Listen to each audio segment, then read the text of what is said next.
is a very nice Allemande by Handel. Now,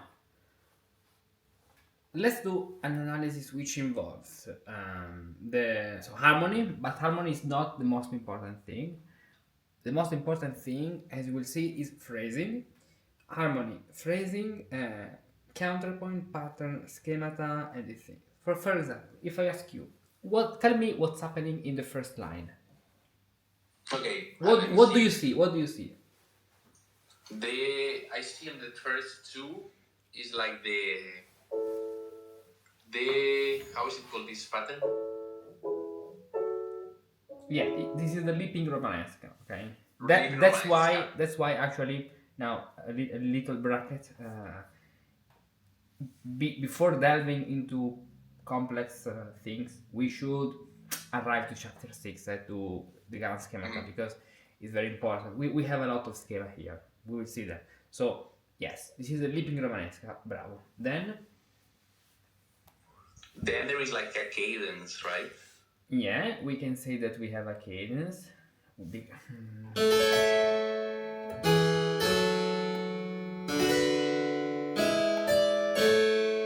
Yeah, so fa, mi.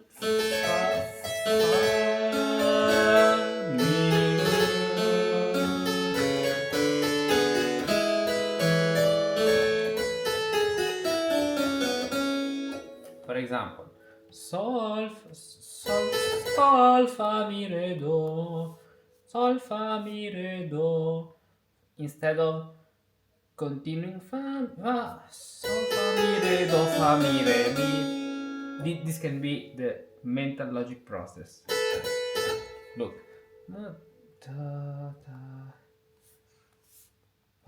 To arrive to C sharp.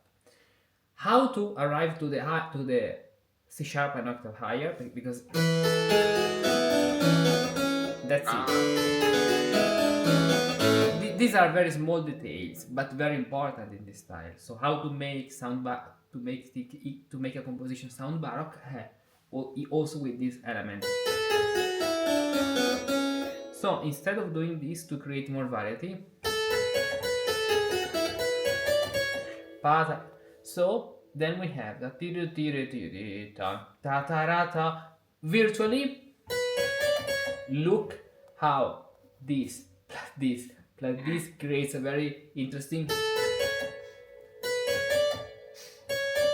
Even if they are not connected, it's very interesting, this factor that we have as a kind of melodic sequence in a context which implies the Romanesca plus the cadence and plus another phase. So instead of, which can work, just exchange the first and the third note are inverted, as you can see. But that's why I said that phrasing is very important. Then when I say about phrasing, let's see how these phrases are composed. They start on the upbeat,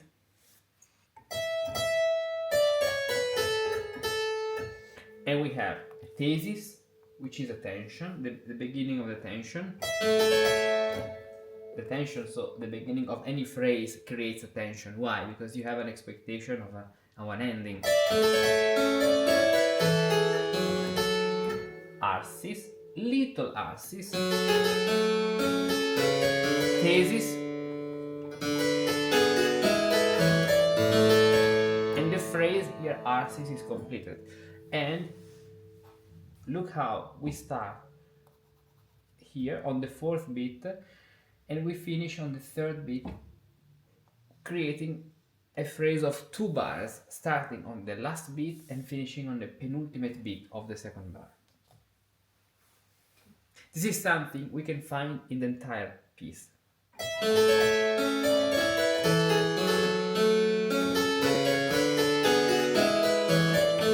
You can imagine someone say something, Papa. So for example, it's like if I ask you, sol, sol, fa, la, sol, fa, mi, fa, and you will reply. Okay, it's a game of dialogue. Okay, even here, the small phrase The small phrase starts on this beat and finishes on beat number 3. The second small phrase starts on beat number 4 and finishes on beat number 3. So this connection is very important in this piece. Yes, yes. Then let's see what do we have after this section. If I ask you, tell me what is this?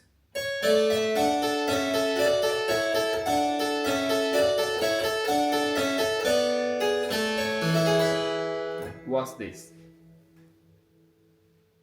Hello, I'm losing the connection, I think. I will remove the. Okay, so I said. Camera. Okay. I said, what's this pattern?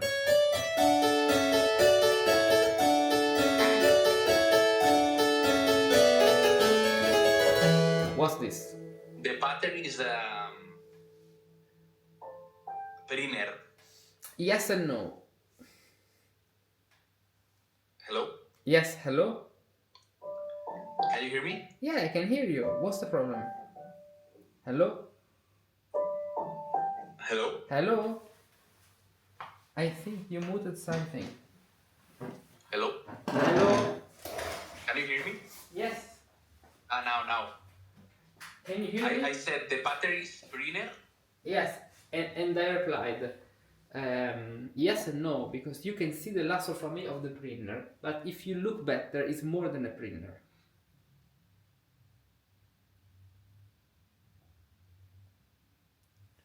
It's another pattern, maybe you don't know. It's called Feneri. Do you know it?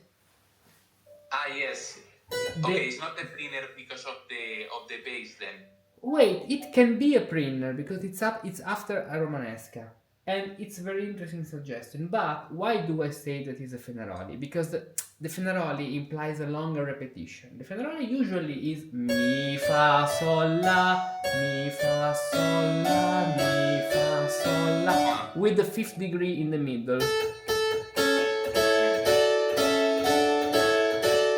But instead of mi fa sol la, we have the inversion la sol fa mi, and the presence of the fifth degree. So the Periner, which is la sol fa mi, we can think this even as a Periner, but more than a Periner, the most important elements is the fact that it's repeated a lot of times.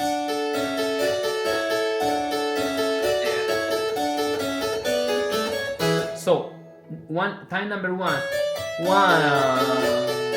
2, and the third time is different, finishing with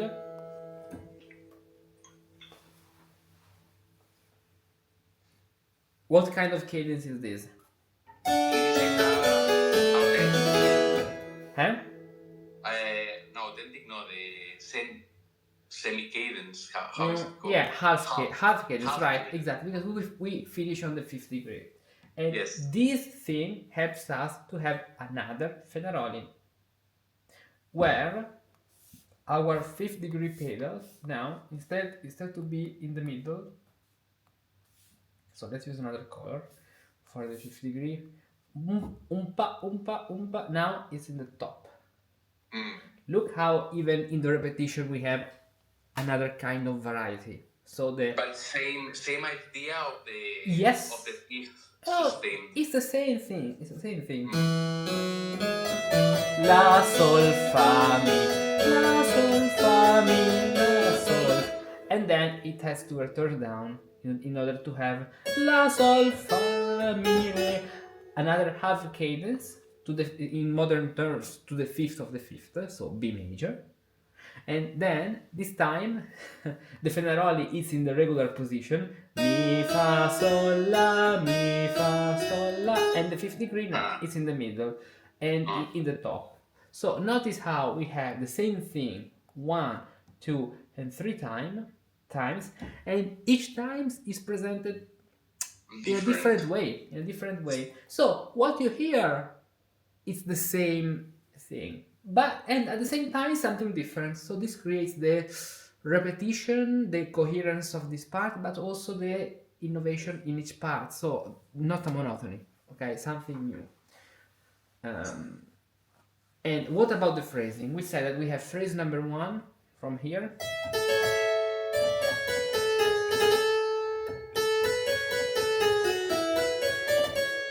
Phrase number 2 starting on beat number 4.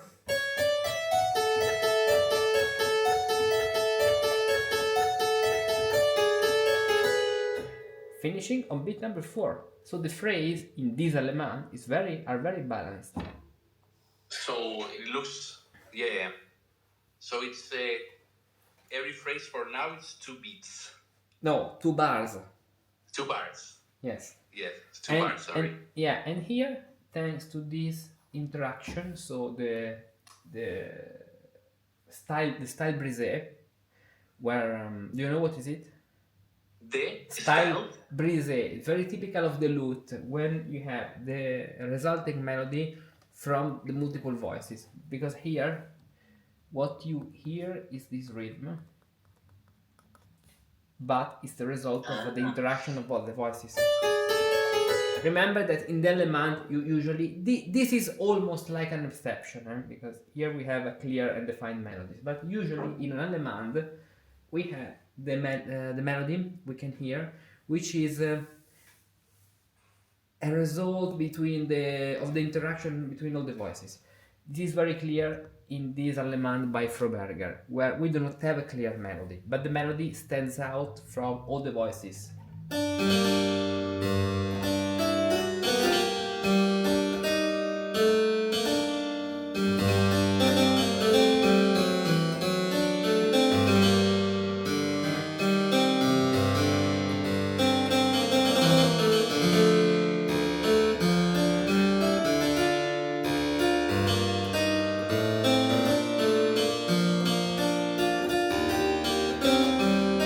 As you can see.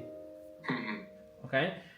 And the new phrase from here to here, beat number 3. Again, new phrase from here up to, and then we have the introduction of something new. Tell me what we have here. I'll play it another time from this point.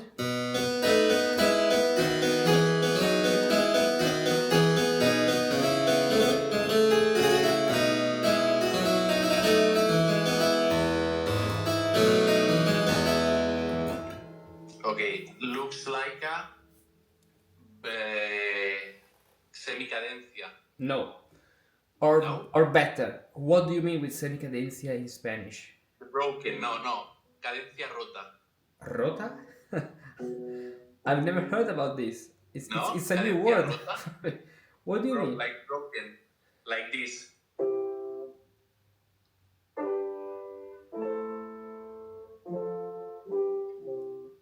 Okay, we do not call it cadenza rotta, broken, how but do you call it? doppia, double cadence. Because we have one cadence plus the second one. So simple plus compound cadence, simple plus compound, so cadenza doppia, double. Here it's a variant of cadenza doppia, a variant, okay, particular case where we have the 7th, because you have the 6th. So actually this note is very interesting because it's like a 7/6.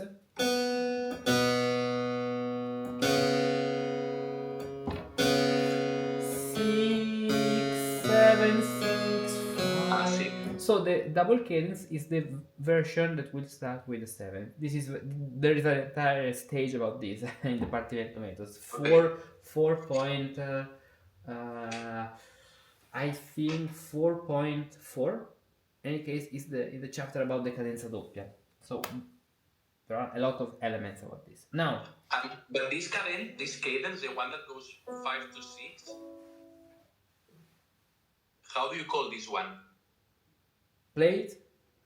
Like instead of like you do like this. Instead of like to 5 to 6. Do you have a name for this? Do you mean, for example,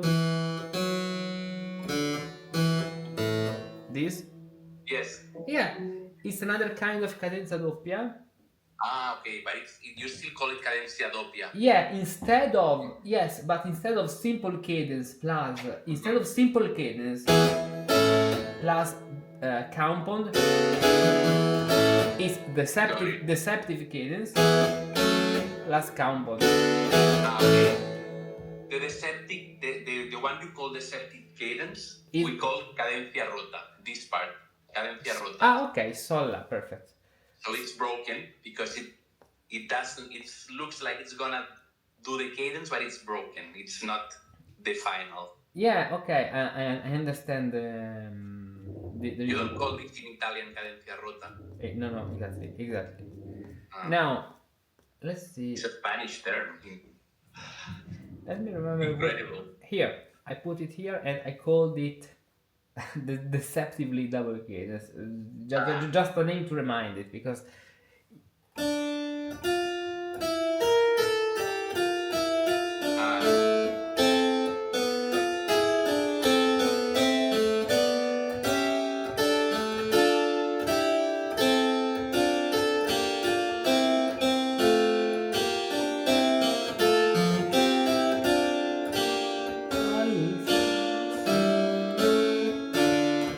this one. Okay, yeah. We can even keep along 5th degree here. Otherwise, la, we can also do la, la, re, sol, la, re, la, re, sol, la, re. But to give this taste, we do la, la, fa, deceptive, rota, sol, la, re. Yes. Okay. In the end, because I always understood like the double, and it's true, it has like this. Sorry.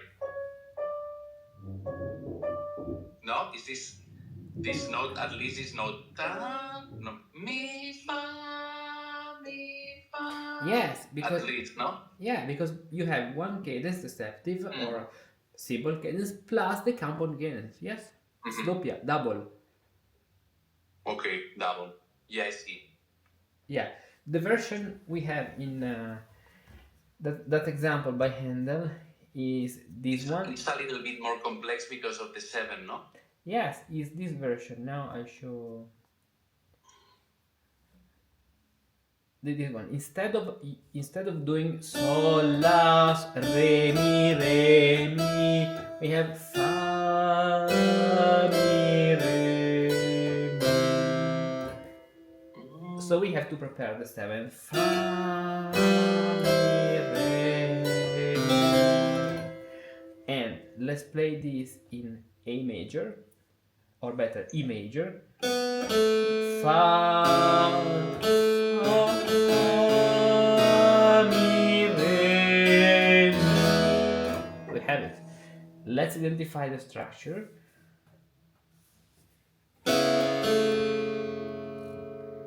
Seven. Oh, sorry. 7 here. This 6 implies a 6/4. 4/3. No, 4/5. So here we do not have a true 4/5, but by playing the thrill with auxiliary note, we create our 4 over the 5. Then the 7 and the resolution. The through harmony will be 7, 6, 4. Here in this case directly 5, even if thanks to the appoggiatura we hear the 4 and 3. Yeah.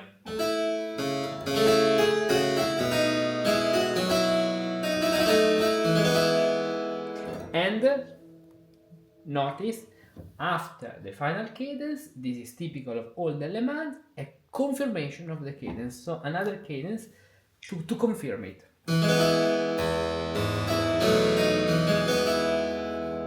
Very typical of the Allemande. It's very typical of the Allemande, okay. Yeah, if you write an Allemande without these final elements, it's very dangerous because it's very idiomatic.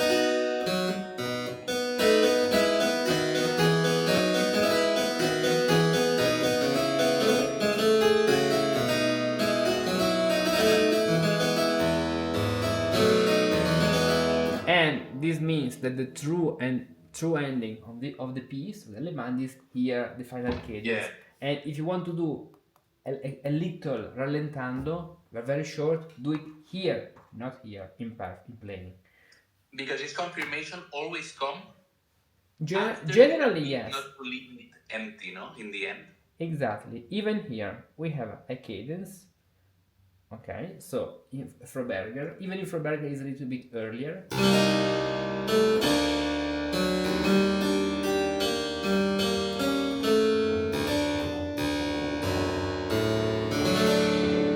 We do not have another cadence in terms of cadence, but we have this section. Then let's see Bach from suite number 2. Let's arrive here. So let's play. I'm sure that you know this piece.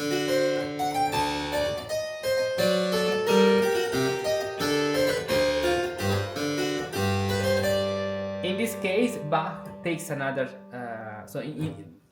The cadence should be here, because we are finishing to G minor. So,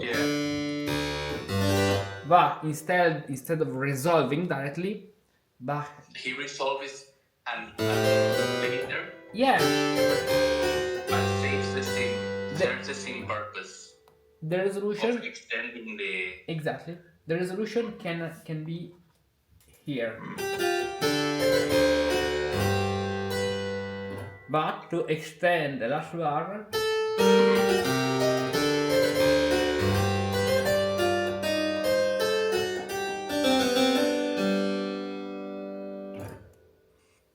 so the last bar this way is very important, because then we have the connection to the beginning. And even in the second part, let's see, let's play from here.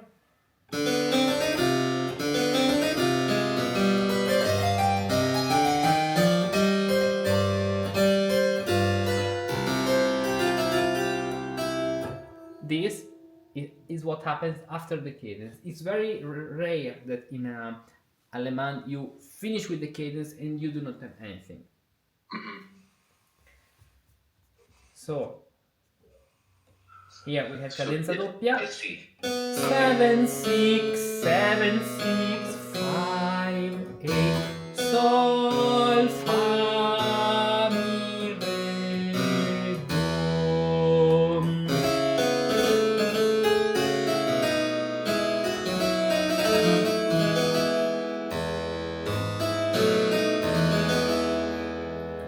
Okay.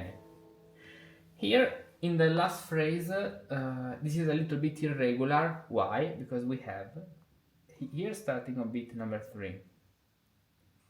Then, to be precise, we should finish here. But since we engage the double cadence to finish, we see that we have in total 7, 8, 9 bars instead of 8. That's why. Because we have the bar with the double cadence. And it's not typical to finish. Imagine that this Mr. Handel did like, okay, I'm gonna do equal, but it stops on the third beat. It's not possible. No? It needs to end on the first beat, the Allemande. No, it's not typical to leave it ending at the third beat. No, you can actually, you can. If you manage it very well, you can. Here, Bach in the second part. Not here, because the cadence is here. But in the second part, he did it. He could have ended then. Okay. Yeah. It's true. See. It's true, because at the same time it needs to start on the last beat. Okay, yeah. Mm-hmm. So now, what happens here? After this, we have the beginning of the new section. Now, I play the last phrase and tell me what you can hear.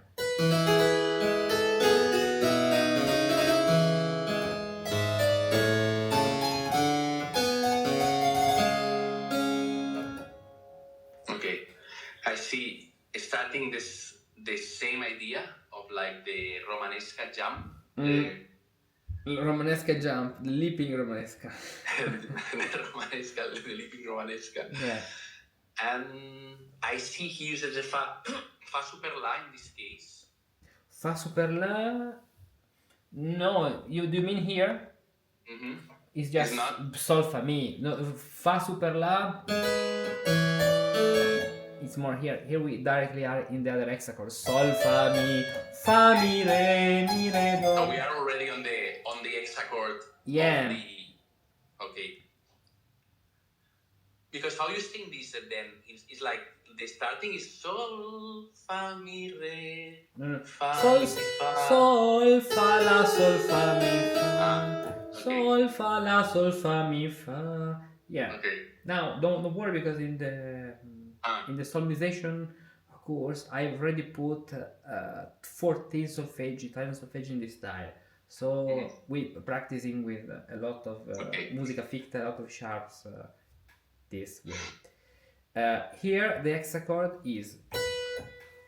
So we are considered we are in E major in this point. Okay. So hexachord on E flat, E on E ut, Sol fa la, and then here. Sometimes it takes very little to improve, just a little, but every day. You look at a sheet of music and it seems like a random collection of notes, and now you can't connect them. But if you know how to reveal the meaning and the connection between the notes, you can discover magical and wonderful paths hidden among the melodies and harmonies. You sit at the keyboard, but you don't know where to start composing or improvising a piece. But if you know the right techniques, even just with a few compositional elements, you can create something wonderful. You study a piece, you can play it technically well, but don't understand what's happening harmony and counterpoint wise. But if you change the perspective with which you read and play those notes, you can literally change the way you see them. That's actually a kind of magic. Every month, every week and every day you can have something special and valuable like this. Video analysis, a lot of PDFs analysis and handouts of pieces to truly understand what's happening in each passage, in each piece. Improvisation elements like this of the other day of how to improvise a fugue. Practical exercises to learn how to compose music and how to become better at improvising. Fugues, chorale, freeforms and more. Composition and improvisation pills to discover how the great composers crafted certain passages and learn to imitate them correctly. All of this on Patreon. So much content to explore, so much to learn, and many preview projects to discover. Go to this link, choose the best level for you, and start your adventure.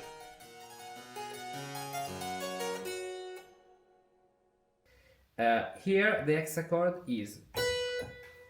So we are considered we are in E major in this point. Okay. So hexachord on E flat, E on E ut, Sol fa la, and then here we switch to the other hexachord on the 5th degree, which is B ut. La sol fa mi fa, sol fa la sol fa mi fa. In C major, so play in C major starting from G, a third down. Sol sol fa la sol fa mi fa is the same. And the fact that this D is not a fa super la is because we don't take it from below. Because in the end it's the same note, no? Yeah, it's the same note. It's the same note, this fa super la. But the point is that it's not a fa super la. It's a fa below sol. We have a sol fa mi, so it's not a fa super la. It's fa of the same hexachord, of another hexachord. Yes. It makes sense, yeah. Sol we fa. are in the new hexachord in this case. Exactly. The hexachord in this case is the hexachord on A ut. Why? Because we are going toward F sharp minor. So F sharp minor shares the same hexachords of A major. Now you'll see that in the solmization course there is this table. I show you here right now so you understand what I'm talking about. This is so. Now, where is it? There are too many things here. Wait. Yeah, it's incredible that you remember where is everything. Yeah, don't believe that I remember. Sometimes it's easier to re-upload the PDF. Here, rules in tone system. For each key,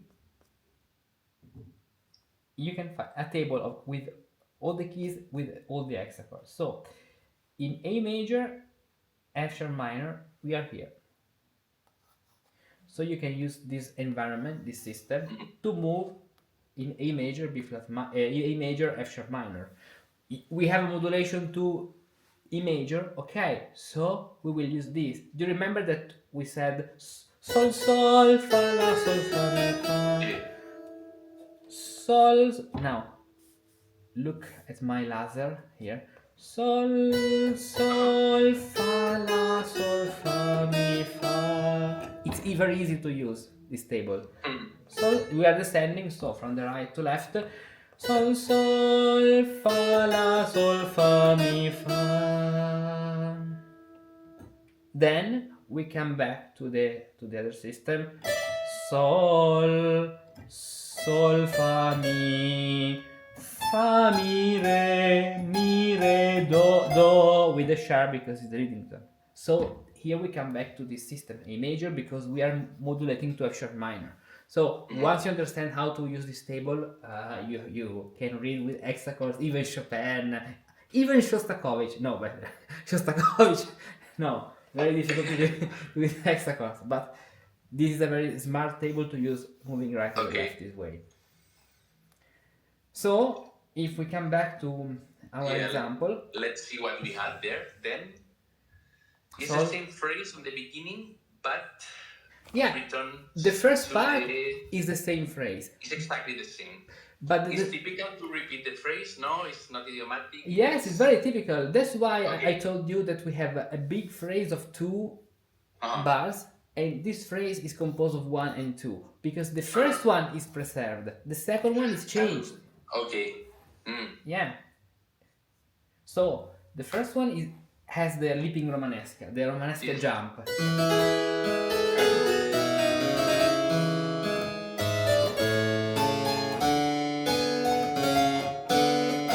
Fa, la. This is a kind of Phrygian cadence. Fa, mi. Yes, I saw it this week, this one. Yes, the Phrygian cadence actually is very well explained then in stage 7.5. No, 7.4 because it belongs to the tenor cadence, where we have the descending stepwise movement. But yes, it's the Phrygian cadence. Then after this, as you can see, we start again our kind of Fenaroli, even if a little bit different, because it's not anymore a Fenaroli, only the figuration remains of the Fenaroli. But what we have, tell me if you can identify it.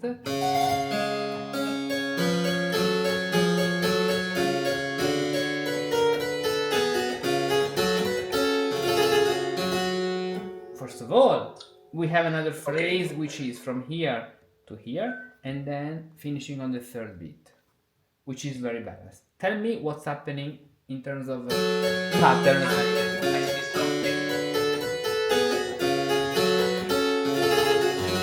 Yes, what can you see here? I see, at least on the 13, I would mark already like a double cadence. Bravo. This is a double cadence here. Yeah. Double cadence. And before there is like he plays with the Fenaroli idea, but I see like the Fenaroli can be switched. The typical is like this, no? No. Yeah, Fenaroli in F sharp minor should be this one. It should be this way. But it's not a Fenaroli. We can identify this as a passage.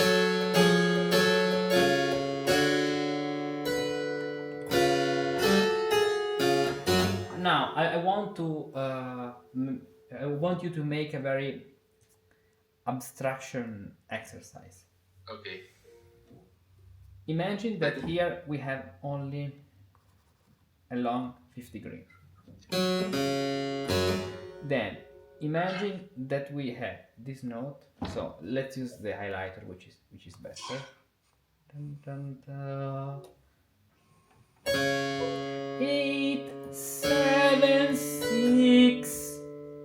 So, fa, da, da. ta, ta. This voice is in the previous double cadence what was here. So in major,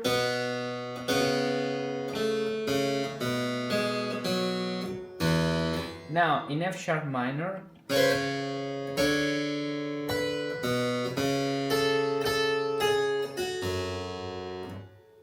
while what we have in the middle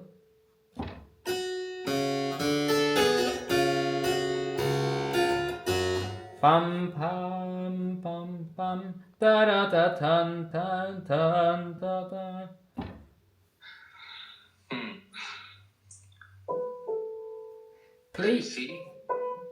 Play the two purple voices separately. Only the purple voices. So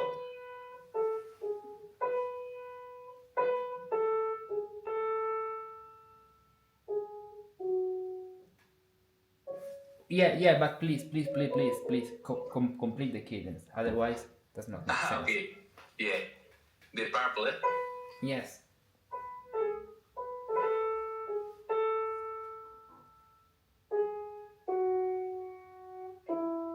Okay, now the other purple cadence, the other purple voice.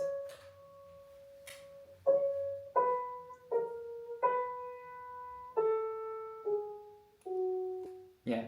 Now play play both orange voices. Both? Sorry? Yes, both orange voices. The other one.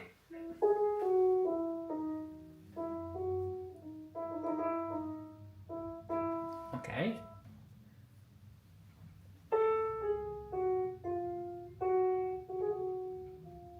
Yes.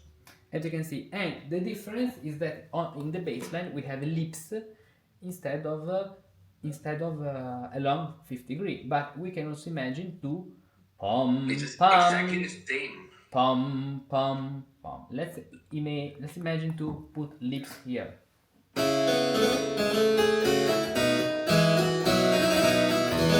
It works.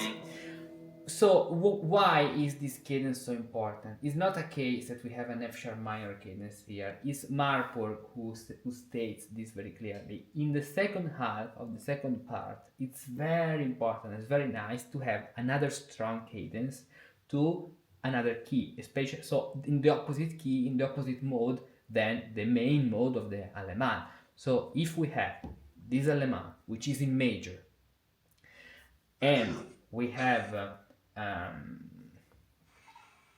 this cadence in major because it's fifth degree in the second half. So in the half of the second part, at the half of the second part, cadence, strong cadence, so double cadence to the minor mode.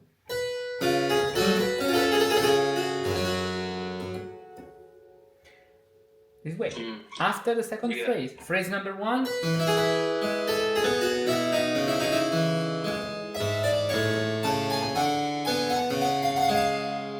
Phrase number 2.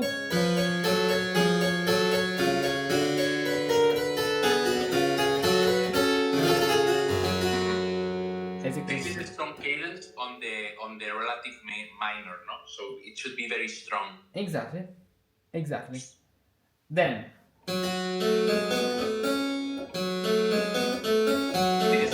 it could be like a diminution of the first, no?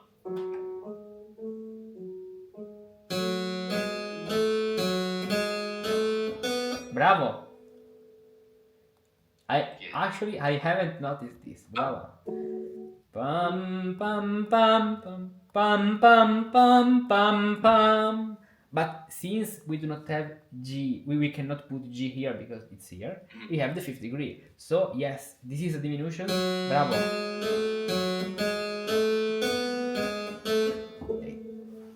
Yeah. Yes. So.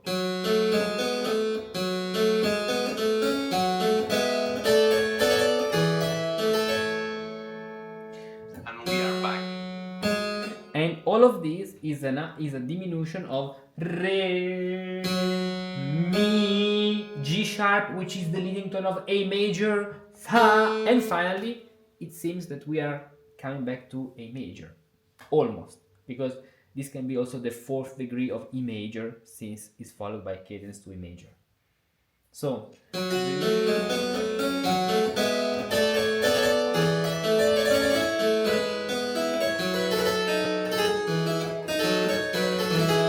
this is more a prinner. This is a prinner.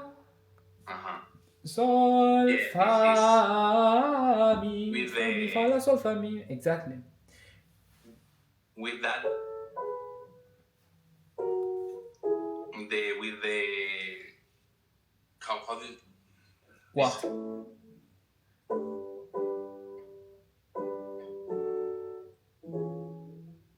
What are you playing?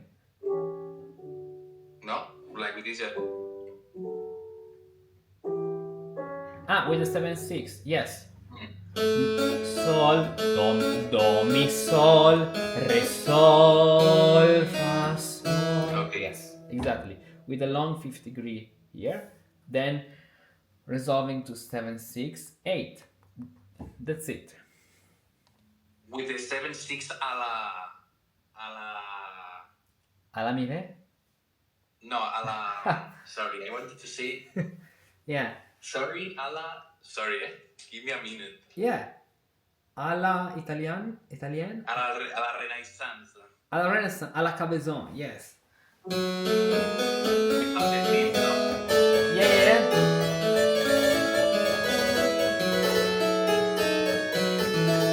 For example, the choice to do not move to the fifth degree makes this a tenor cadence, re, which is weaker than re, sol, no, it's weaker. It should be very strong, that one. Exactly. And so the strong cadence is in the middle here and at the very end. And in the final.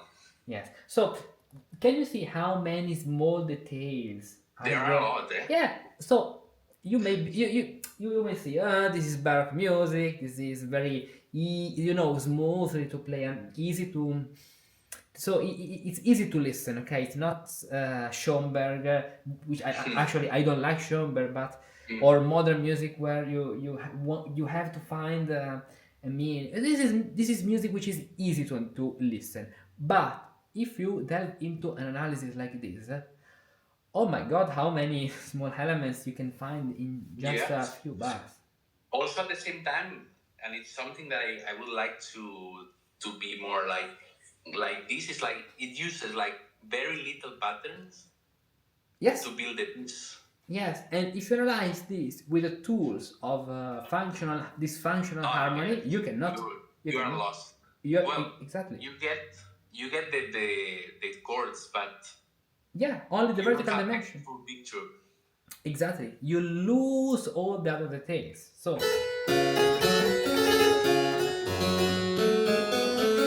la sol fa mi. Actually, we can say that we have two kinds of printers. La sol fa mi, la sol fa mi, la sol fa mi, la sol fa mi. And one question here is like, let me see the numbers of the bars. Well, this bar that we have in the middle, the one with the printers. If you see the third beat, yes, and you see the CC, BB. Wait. Where? The third beat of this one. Here. Don't you think that this is octaves? Octaves?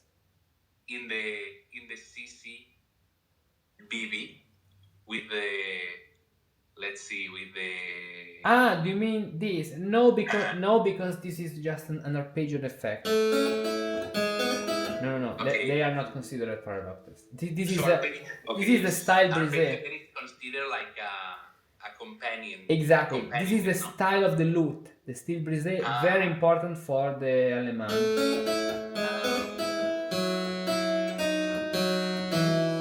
Exactly. It's good to know this, because all these things is like, okay, this is where you... Not parallel octaves in this case, they are not. Okay, so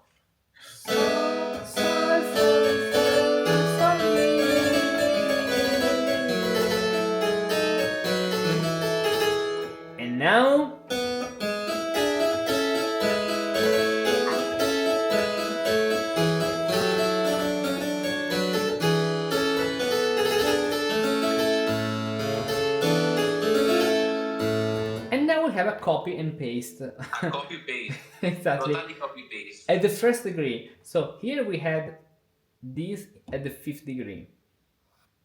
Now we have Yes. a copy and paste, as you can see, to the 5th degree of this section.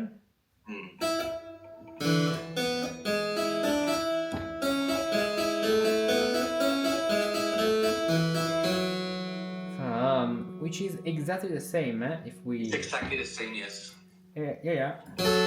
Making what it is.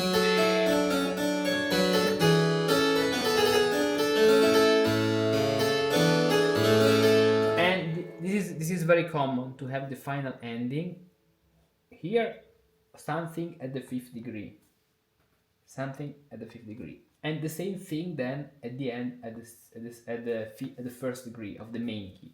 Very, very common and idiomatic in this style. So I play this in E major now.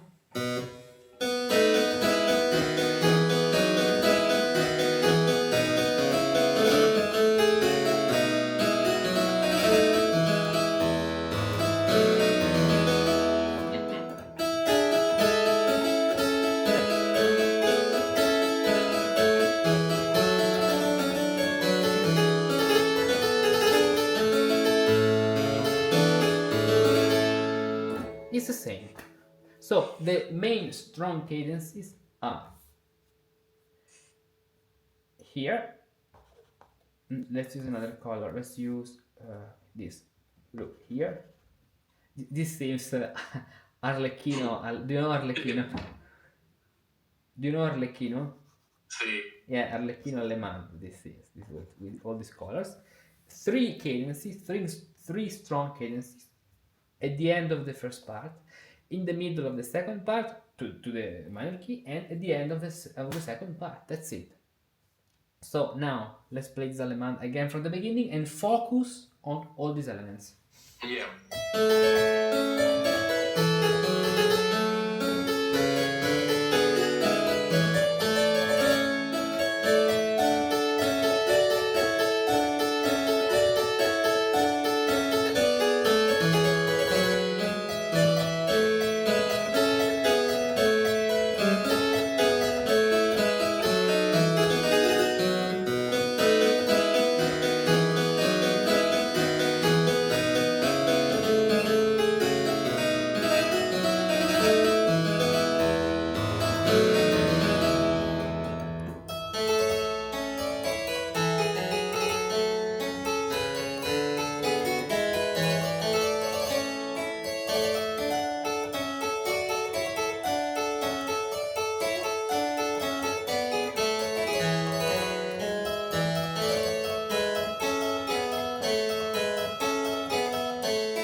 Okay. Very nice. As you can see, little Allemande, but what a There are a lot masterpiece. of things in the end, and I'm jealous, like how with so little piece, with how little things you can do like a very nice piece. Yeah, exactly. This is a very beautiful masterpiece of how to craft a very beautiful piece with a few elements and only in how many bars? 16th, 18th, 17th, 18th bars. 18 bars. Look at all these books. They are beautiful, each one more than the other, and they contain a lot of information. But they have a big problem. Either you engage in a long, painful battles against the chapters to decipher, understand, and interpret what's written, or they are completely worthless. Think about when you bought your last book to learn how to compose music. How enthusiastic were you? And then what actually happened? It stayed in your bookcase, gathering dust and rusting away. What you need, therefore, is not 1, 5, or 10 more books. What you need is an experienced guide who takes care to evaluate your current situation, is well aware of what your desired destination is, precisely because you tell him, so he can design the best path for your journey, points out the right exercises, shows you which mistakes to correct and how to correct them, and provides you with concrete tools to improve and get better step by step. In recent years, since I have been here on the web, I have had the pleasure of guiding by hand many people like you to learn how to compose music, to grasp the musical techniques, discover the secrets of musical composition, and then achieve concrete results. Because in the end, that's what matters, that everything you learn becomes a seed that grows your skills, and little by little you become able to compose music. And so you are happy, and happy are the people with whom you share this passion, music. For this reason, in order to help you to achieve these destinations, I've prepared 2 paths, with some things in common, but different. One to become a Renaissance musicus practicus, and another one to become a Baroque musicus practicus. Are you curious to discover all the beautiful things you can learn with me? Click on this link and download the special informational brochure, which contains all the information you need to make the best choice for you.